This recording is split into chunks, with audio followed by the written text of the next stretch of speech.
Bismillahirrahmanirrahim. Alhamdulillahirrahmanirrahim. Assalamualaikum warahmatullahi wabarakatuh. Waalaikumsalam warahmatullahi wabarakatuh. Alhamdulillah, salatu wassalamu ala rasulillah, amma ba'dah. Allahumma ya man maqul itu nomor kuliah biyadi wa ilahi arjal amr kulluh ya fatah ya alim ta'alina fatah qariba ya fatah ya alim ya fatah alim ya fatah ya alim. Amin. Rabbi syrah li sadri wa yassir li amri wa hludatan min lisani yafqahu qawli. Amin. Alhamdulillahirabbil alamin. Pada malam hari ini kita masih diberikan nikmat yang tak terhingga, nikmat iman Islam, kemudian sehat walafiat, sehingga kita malam hari ini masih bisa thalabul ilmi. Amin. Dengan pembahasan falsafat hukum Islam ya? Iya. Filsafat hukum Islam. Terus pembahasannya hari ini adalah hakikat hukum Islam. Yang A hakikat hukum Islam ya. Ya, hakikat hukum Islam. Yang A, pengertian syariah dan fikih. Yang B, perbedaan syariah dan fikih. Oh gitu, oke. Sampai mana tadi? Ya, apa dulu? C. Sampai C. Hubungan antara syariah, fikih dan usul fikih. Kemudian nanti D di sesi lain ya. Di sesi lain pandangan orientalis tentang hakikat hukum Islam. Oke. Langsung saja kita bahas. Yang pertama adalah apa?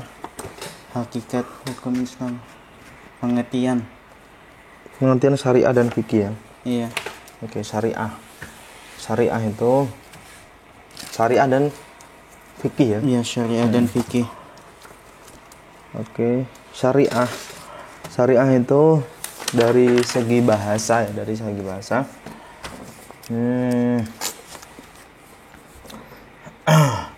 Kalau di segi bahasa, syariah fi lughatil Arab ya at-tariqatul mustaqimah, jalan yang lurus. Syariah itu apa? Jalan yang lurus. Dan juga diartikan wa mauridul ma'. Mauridul ma' itu tempat mengalirnya air. Tempat air mengalir. Misalkan sungai gitu ya, pokoknya, atau sumber air. Nah, intinya tempat-tempat apa? Mengalirnya air. Nah gitu. Alladzi yuqsadu lisyurbi. Di tempat-tempat air yang di situ digunakan untuk diambil untuk minum.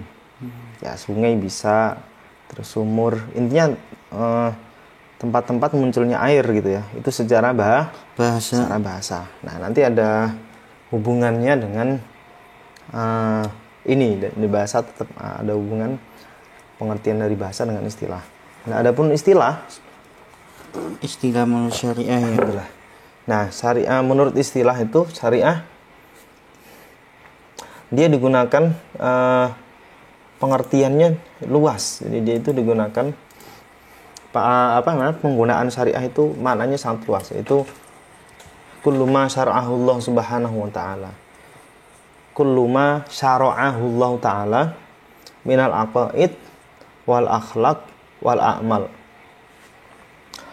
Jadi sesuatu yang disyariatkan, sesuatu yang dianjurkan, gitu ya. Pokoknya sesuatu yang syariat itu disyariatkan. Ini kembali lagi ke pengertian ya. Ya, pokoknya sesuatu yang di situ ada bahasanya ya? Ada hukumnya atau ada bahasanya ya? Ya, pokoknya yang sudah ditentukan gitu lah ya. Sudah ada catatannya gitu, dan ditentukan oleh Allah Subhanahu wa taala. Amin. Sesuatu yang dianjurkan. Nah, sesuatu yang dianjurkan atau sesuatu yang sudah dicatat oleh Allah Subhanahu wa taala. Ya, tentang yang mencakup akidah, maksudnya keyakinan, kemudian mencakup amaliyah itu perbuatan, gitu ya. Kemudian akhlak. Nah, itu semua ada masuk semuanya di situ. Sesuatu yang dianjurkan oleh Allah, di situ ada ketetapan Allah, ada dalilnya, ya. Itu sifatnya anjuran atau wajib atau apapun. dan cakupannya keyakinan, ya, tentang keyakinan, kemudian amaliyah, ya, dan akhlak. Nah, itu namanya syariat. Jadi syariah itu ya berarti umum. Aturan secara umum. Paham ya? Nah gitu. Makanya ya ini ada hubungan dengan pengambilan makna dari bahasa syariah yang tadi artinya adalah mauridul ma', tempatnya air. Nah, hikmahnya apa di situ? Sirnya gimana? Rahasianya? Hikmah Karena dari gini, syariah ya, jadi syariah itu kan mencakup akidah, ibadah, muamalah. Pokoknya mengatur semua seluruh sendi kehidupan. Paham ya? Semuanya itu namanya syariah. Nah, ini sama persis dengan air, yang mana air itu adalah sumber dari kehidupan. Nah, seperti itu. Jadi pengambilan makna syariah itu ada hubungannya dengan dari pengertian bahasa, yaitu tempat air gitu kan. Nah, air itu kan sumber kehidupan. Nah, dari itu syariah itu sebenarnya juga sama sumber kehidupan bagi manusia. Karena dia mengatur seluruh sendi kehidupan. Bisa dipahami ya? Nah, artinya kalau kita dilihat, hikmahnya, berarti ternyata syariah itu ya untuk kebaikan umat manusia. Nah, gitu ya. Nah, mengatur kehidupan atau mengatur kebaikan manusia, syariat.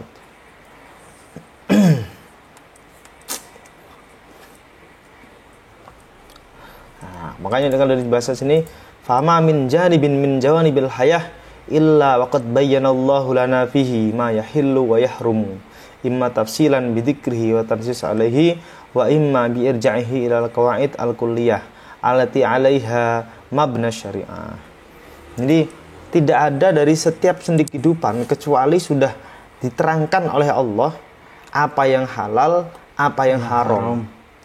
Ya, apa yang dianjurkan, apa yang tidak boleh. Apa yang diberitakan, apa yang dilarang. Itu semuanya dari segi kehidupan ada semuanya. Entah itu dengan cara terperinci dengan menyebutkan nas langsung dalam Al-Qur'an ataupun lewat hadis, ya.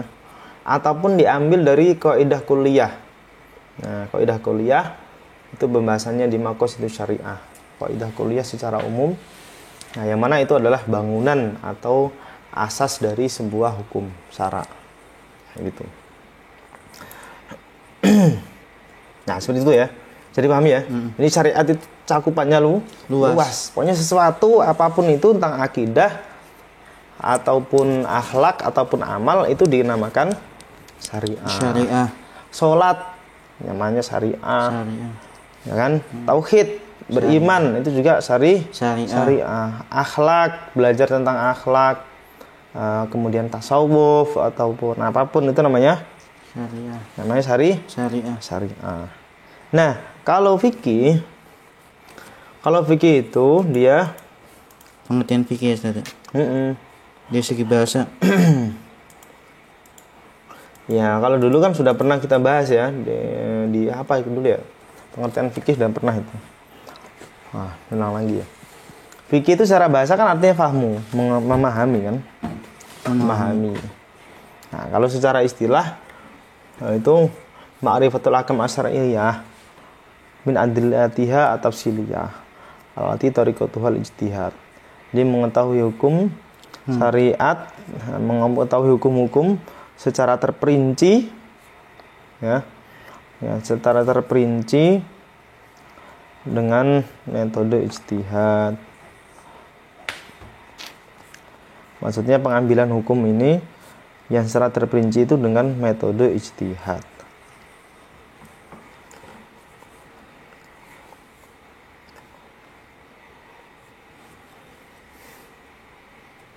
Nah gitu ya. Ini fikih. Jadi fikih itu seperti itu. Al-fikih itu biasanya lebih ke af'alul mukallaf, perbuatan mukallaf. Fikih itu cakupannya tentang dalil-dalil yang mengetahui hukum-hukum syariat kan, mengetahui hukum-hukum syariat dari dalil-dalil yang Terdahulu. terperinci. Terperinci. Dalil-dalil yang terperinci dengan metode ijtihad. Nah, maka dari itu, kalau fikih itu cakupannya berarti tidak seluas syariat secara umum, gitu ya. Contoh misalkan kalau fikih itu membahas tentang amaliyah biasanya lebih. Kalau pembahasan fikih itu ke amaliyah. Nah, ke amaliyah itu maksudnya yang berhubungan dengan af'alul mukallaf seperti sholat, Puasa. ya ubudiyah. Oh. Ya, ada hakullah, ada hakul ibad. Jadi cakupannya fikih itu Oke. Ada 2 ya. Hakullah dan hakul ibad. Hakullah itu hubungan seorang hamba kepada Allah. Hubungan seorang hamba kepada Allah. Seperti sholat, ya kan? Sholat, kemudian ada puasa, baca Al-Quran, misalkan. Iya, ya itu nanti bahasannya lain lagi ya. Pokoknya apa tadi? Sholat, membaca Al-Quran, puasa, zakat, haji. Nah, itu semuanya hakullah. Nah, kalau yang kedua itu hakul ibad. Hakul ibad itu yang berkaitan dengan hubungan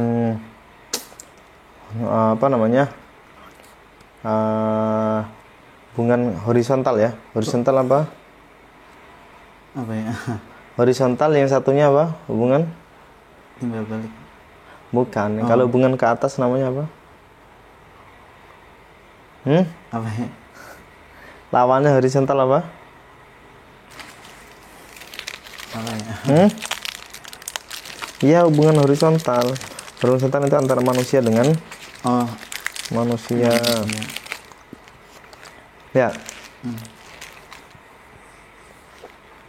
Manusia dengan manusia. Nah, di situ ada muamalah. Cakupannya ada muamalah. Cakupannya di situ ada muamalah. Muamalah itu ya termasuk akad jual beli, wakalah, salam,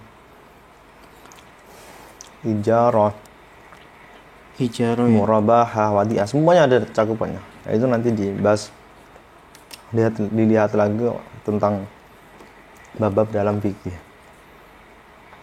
Kemudian ada munakahah. Ya, apa? Munakahah. Kali Imam Ghazali membagi hakul ibad itu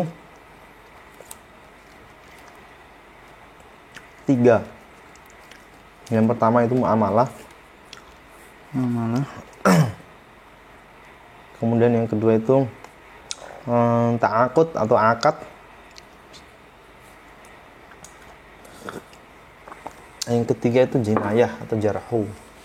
Tentang jinayah. Pidana. Imam siapa tadi? Imam Ghazali. Muamalah itu cakupannya ya, jual beli semacamnya. Akad. Terus akad itu beliau lebih spesifiknya itu yang berkaitan dengan hak-hak nikah. Hukum-hukum dalam nikah. Di akad nikah. Terus di itu ada akad roja, ada roju, ada tolak, ada diha, ada dan semacamnya. Banyak. Kemudian jinayah itu termasuk hukum pidana ya, hukum pidana. Nah, itu pembahasan fikih. Paham ya? Ya. Adapun nanti ada pembahasan kalau akhlak, kan? Nah, itu kan masuknya di mutasawuf tuh. Nah, kalau tasawuf itu tidak kajian fikih. Paham ya? Nah, sebenarnya dia bukan kajian fikih tasawuf itu. Itu masalah akhlak.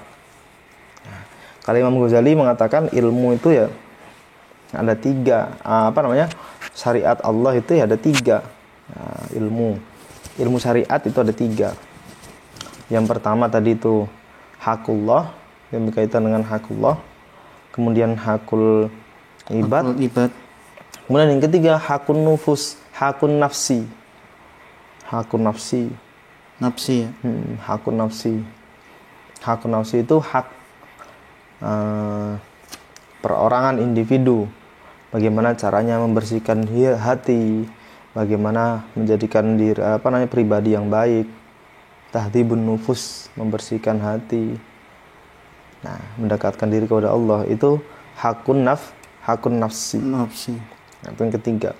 Nah, hakun nafsi ini sebenarnya itu ranah tasawuf. Ya, bukan ranah fikih. Itu ya. Nah, seperti itu. Bisa dipahami? Nah, jadi kurang lebih seperti itu. Jadi, kalau fikih itu lebih membahas tentang hukum-hukum taklif. Nah, pengamalan-pengamalan yang ada 2 itu, hakullah dan hakul ibad. Cakupannya hakullah dan hakul ibad. Nah, seperti itu. Nah, adapun syariat itu nanti masuk semuanya. Ya, nggak cuma hakullah, hakul ibad, tapi hakun nafsi juga nanti masuk. Karena di situ pembahasan apapun, akidah, ya kan? Akidah masuk. Ya. Nah, akidah, terus kemudian ada akhlak dan seterusnya, itu namanya syariat. Nah, ilmu tauhid itu masuk. Nah, kalau dari fikih saja, kalau fikih itu ya berarti cakupannya nggak sampai itu. Nah, seperti itu ya. Jadi ilmu tauhid nggak termasuk fikih, beda lagi dia. Gitu ya. Nah, gitu. Beda Ustaz ya. Terus kemudian apa lagi tuh di bawahnya? Perbedaan syariah dan fikih. Ya, jadi perbedaannya ya tadi itu, di kesimpulannya perbedaan itu syariah lebih umum. Syariah lebih umum, fikih lebih terkhusus. Jadi ada am khos min wajhin. Nah, istilahnya itu kalau dalam ilmu mantik perbandingan atau perbedaan. Ya, perbedaan antara keduanya ini dalalatul lafdinya itu ada am khos min wajhin. Nah, dari sisi syariat dengan fikih jika dibandingkan gitu ya, maka ada keumuman dan ada kekhususan. Artinya begini, misalkan bisa disimpulkan bahwa setiap fikih itu udah pasti syariat. Setiap fikih itu pasti syariat. Tapi belum tentu semua syariat itu fikih. Itu bisa dipahami ya? Nah, semua fikih itu udah pasti syariat, tapi belum tentu syariat itu fikih. Itu bisa dipahami? Nah, itu perbandingannya di situ. Terus kemudian di bawahnya hubungan antara syariah, fikih dan usul fikih. Hubungan antara syariat, fikih dan usul fikih. Kalau ditanya hubungan, ya hubungannya sangat erat karena semuanya itu dasarnya adalah wahyu. Paham ya? Syariat, fikih, usul fikih itu semuanya berlandaskan dengan wahyu, bukan produk manusia. Ya, semuanya wahyu, Al-Quran ataupun As-Sunnah. Ya, bukan produk manusia. Dan semua dasarnya itu adalah wahyu, Al-Quran dan As-Sunnah. Nah, gitu ya. Kalau ditanya hubungannya, nah gitu. Hubungan antara syariat dengan fikih, ya saling berkaitan karena sama-sama hukum diperuntukkan kepada seluruh mukallaf, seluruh hamba Allah, kan gitu. Hubungannya syariat dengan apa? Allah. Antar dengan fikih, ya kan? Ya. Kemudian dengan usul fikih. Nah, kalau usul fikih itu lebih kepada metode penggalian hukumnya. Metode penggalian hukumnya.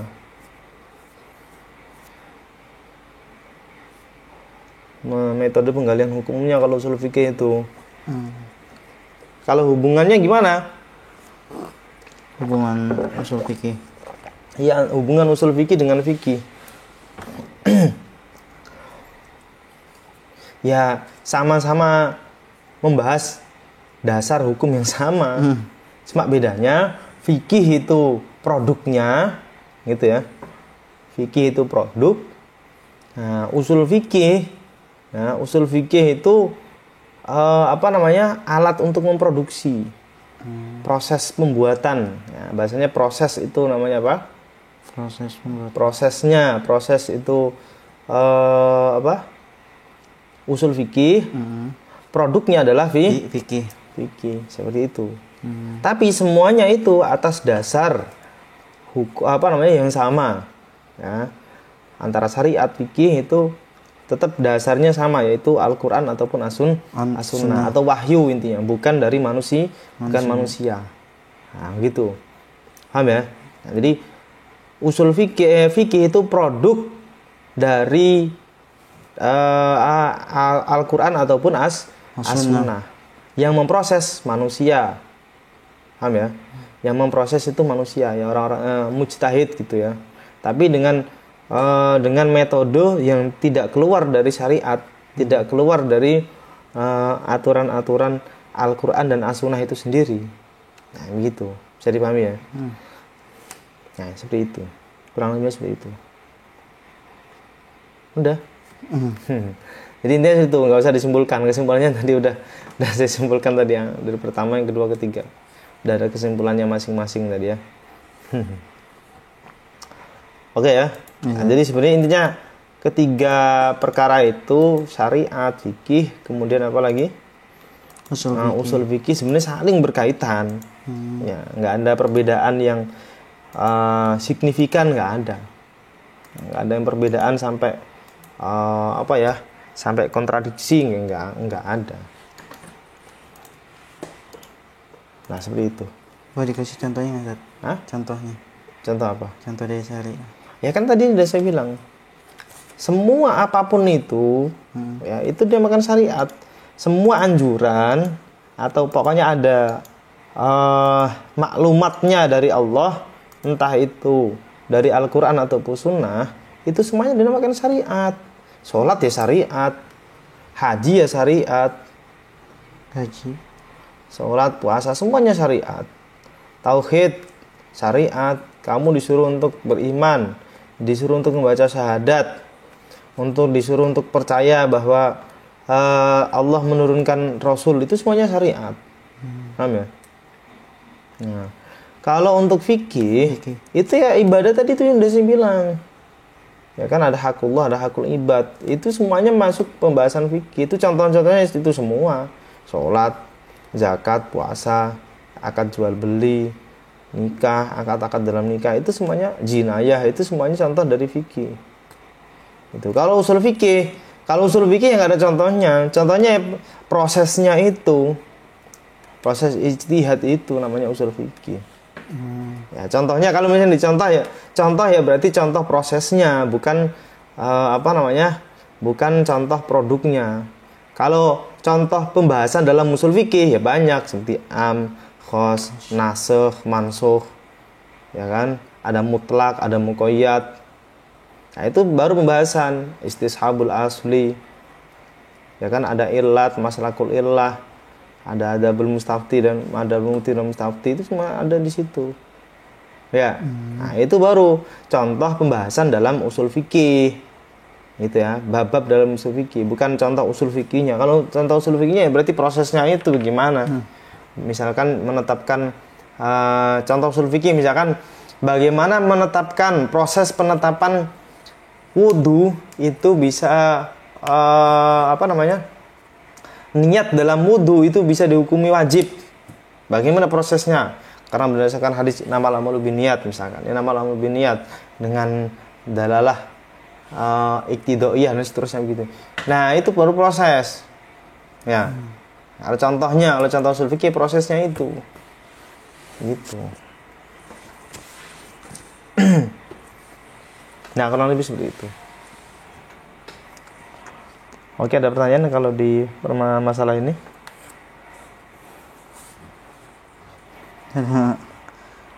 Ya, kalau nggak ada kita cukupkan dulu.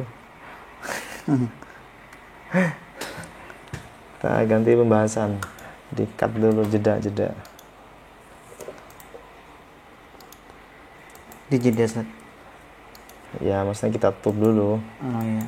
Oke, alhamdulillah pembahasan malam hari ini tentang fikih, pengertian fikih, kemudian syariat, perbedaan antara fikih dan syariat, kemudian hubungan antara syariat, fikih dan usul fikih. Kita cukupkan. Semoga mendapatkan ilmu manfaat. Amin ya rabbal alamin. Amin. Ya, cukup sekian. Assalamualaikum warahmatullahi wabarakatuh. Waalaikumsalam. Kita break, kita lanjut nanti. Subhanakallahumma wa bihamdika Alhamdulillah. asyhadu an la ilaha illa anta astaghfiruka wa atubu ilaik.